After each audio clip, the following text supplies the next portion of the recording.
Hi hello friends, എല്ലാ കൂട്ടുകാർക്കും മൗനരാഗത്തിൻ്റെ പുതിയൊരു റിവ്യൂയിലേക്ക് സ്വാഗതം. അങ്ങനെ മനോഹറിൻ്റെ കല്യാണം അവിടെ ഇല്ലാതാവുകയാണ്. മനോഹറിൻ്റെ സ്വപ്നങ്ങളൊക്കെ ആ പന്തലിൽ വെച്ച് തകർന്ന് തരിപ്പണമാകുന്നുണ്ട്. പകരം അവൻ്റെ മുന്നിൽ വെച്ച് തന്നെ നമ്മുടെ വരുൺ വന്നിട്ട് നിതയുടെ കഴുത്തിൽ താലി കെട്ടുകയാണ്. അങ്ങനെ അവരെയൊക്കെ അനുഗ്രഹിക്കുകയൊക്കെ ചെയ്യുന്നുണ്ട്. കല്യാണി തന്നെയാണ് എല്ലാത്തിൻ്റെയും മുൻപന്തിൽ നിൽക്കുന്നത്. ഇതൊക്കെ കണ്ട് കണ്ണ് തള്ളി നിൽക്കുന്നുണ്ട്. എന്തായാലും അവിടെ നിന്ന് ഒരു വിധത്തിൽ തല കുമ്പിട്ട് അവിടെ നിന്ന് പോരേണ്ടി വരികയാണ്. ശാരിക്കായാലും അതുപോലെ തന്നെ മനോഹരനായാലും. ശാരിയെയും അവിടെ വെച്ച് നല്ല രീതിയിൽ തൊലി ഉലിക്കുന്നുണ്ട് കല്യാണി. നിങ്ങളുടെ മകളെ കല്യാണം കഴിച്ചത് ഇങ്ങനെ ഒരു ഫ്രോഡാണെന്ന് മനസ്സിലാക്കിയിട്ട് മറ്റൊരു പെൺകുട്ടിയുടെ ജീവിതം തകർക്കാൻ നിങ്ങൾ കൂട്ടു നിൽക്കുകയാണില്ലേ? നിങ്ങൾക്ക് നിങ്ങളുടെ സ്വന്തമായ കാര്യം മാത്രമേ ഉള്ളൂ. എല്ലാ സത്യങ്ങളും അറിഞ്ഞിട്ട് തന്നെയാണ് ഞാൻ നടക്കുന്നത് എന്നൊക്കെ പറഞ്ഞ് അങ്ങനെ നിൽക്കുന്നുണ്ട്. അങ്ങനെ നമ്മുടെ ശാരി അവിടെ നിന്നും പോവുകയാണ്. നേരെ രാഹുലിൻ്റെ അരികിലേക്ക് ചെല്ലുന്നുണ്ട്. ചെന്ന ഉടനെ തന്നെ വലിയ ദേഷ്യത്തിൽ തന്നെയാണ് ശാരി ഓരോന്ന് സംസാരിക്കുന്നത്.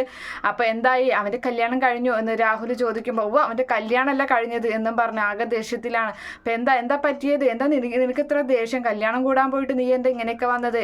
അവിടെ എന്താ സംഭവിച്ചത് എന്നൊക്കെ ചോദിക്കുന്നുണ്ട്. അപ്പോൾ ആ സമയത്ത് അവിടെ സംഭവിക്കാൻ ഇനി ഒന്നുമില്ല, നമ്മുടെ മോളുടെ ഭാവി തകർന്നു, അത്ര തന്നെ എന്ന് ശാരി പറയാണ്. അപ്പോൾ എന്താ സംഭവിച്ചതെന്ന് പറയുക. അവൻ്റെ കല്യാണം നടന്നില്ല, അതന്നെ. അവൻ ഇങ്ങനെ ഒരു ആളാണെന്ന് കല്യാണിക്കൊക്കെ അറിയാലോ. അതുകൊണ്ട് തന്നെ കല്യാണിയുടെ കൂടെ ഒരു ആണൊരുത്തനാണ് ആ വന്ദനയായി വേഷം മാറി വന്നത്. അവൻ ശരിക്കും ആണാണ്, വരുൺ എന്നാണ് അവൻ്റെ പേര്. അപ്പോൾ പറയുന്നുണ്ട്, എന്താ ഞാൻ ഈ കേൾക്കണേ എന്നൊക്കെ ചോദിക്കണേ. അപ്പോൾ അത് തന്നെയാണ് സംഭവിച്ചത്. അവനെ പറ്റിക്കുകയായിരുന്നു എല്ലാവരും ചേർന്നിട്ട്. എന്നിട്ട് അവനെ കല്യാണ മണ്ഡപത്തിൽ താലി കെട്ടാനിരുന്നപ്പോൾ ആ പെണ്ണെഴുന്നേറ്റ് അവൻ്റെ മുഖത്തേക്ക് ആ കുങ്കുമെടുത്ത് വലിച്ചെറിയുകയും അതുപോലെ തന്നെ അവിടെ നിന്ന് എഴുന്നേറ്റ് പോയി പിന്നീട് അവൻ ആണായി വന്നിട്ട് ഒരു നിത എന്ന് പറയുന്ന ഒരു പെൺകുട്ടിയെ കല്യാണം കഴിക്കുകയും ചെയ്തു. ഈ നിതയെ ഈ മനോഹർ കറക്കാൻ നോക്കിയതാണ്. അപ്പോൾ കല്യാണി കൈയോടുകൂടി പിടികൂടിയത് കൊണ്ടാണ് അവൻ ആ പെൺകുട്ടി രക്ഷപ്പെട്ടത്.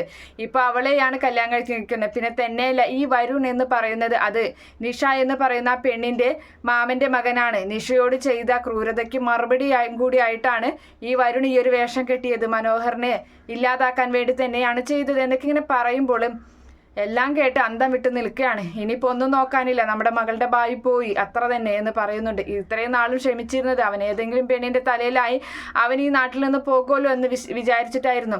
അപ്പം രാഹുൽ പറയുന്നുണ്ട്, ഇനി ഒന്നും നോക്കാനില്ല, ഇടവും വല്ലതും നോക്കണ്ട. നമ്മുടെ മകളുടെ ജീവിതം അല്ലെങ്കിൽ ആകെ തകിടം ഇരിക്കുകയാണ്. എന്തായാലും നമ്മുടെ മകൾ ഇതൊന്നും അറിഞ്ഞിട്ടുമില്ല. ഇനി ഒരു വഴി മാത്രമേ ഉള്ളൂ, ആ മനോഹറിനെ അവനെ അങ്ങ് തീർക്കുക, അത്ര തന്നെ. ഞാൻ അത് അങ്ങോട്ട് ആലോചിക്കാഞ്ഞത് വേറെ ഒന്നല്ല. അവൻ നമ്മുടെ മകളുടെ ജീവിതത്തിൽ ഒഴിഞ്ഞു പോകുന്നെങ്കിൽ പൊക്കോട്ടെ എന്ന് വിചാരിച്ചിട്ടാണ് ഈ ഒരു കാര്യം ഞാൻ പിന്നീട് വെച്ചത്. ഇനി നോക്കാനൊന്നുമില്ല, ഞാൻ അതിന് പറ്റിയ ആൾ എൻ്റെ കയ്യിലുണ്ട്. അവനെ ഞാൻ ഇല്ലാതാക്കുക തന്നെ, എൻ്റെ മകളുടെ ജീവിതം ഞാൻ സുരക്ഷിതമാക്കുമെന്ന് രാഹുൽ ശാരിയോട് പറയുന്നുണ്ട്. അപ്പോൾ ശാരി പറയുന്നത്, അതല്ലാതെ വേറെ മാർഗ്ഗമൊന്നുമില്ല, നിങ്ങൾക്കൊപ്പം തന്നെ ഞാനും ഉണ്ടാവും. എന്തിനായാലും ഞാൻ നിങ്ങൾക്കൊപ്പം തന്നെ ഉണ്ടാകും ഈ ഒരു കാര്യത്തിന് വേണ്ടി. എൻ്റെ മകളെല്ലാം എൻ്റെ മകൾ, അവളുടെ ഭാവി സുരക്ഷിതമാക്കേണ്ടത് എൻ്റെയും കൂടി ആവശ്യമാണ് എന്ന് പറഞ്ഞങ്ങനെ നിൽക്കുകയാണ്. എന്തായാലും ഇവർ വിചാരിക്കുന്ന കാര്യങ്ങളൊന്നും തന്നെ നടക്കാൻ പോകുന്നില്ല. Okay friends, bye, thank U.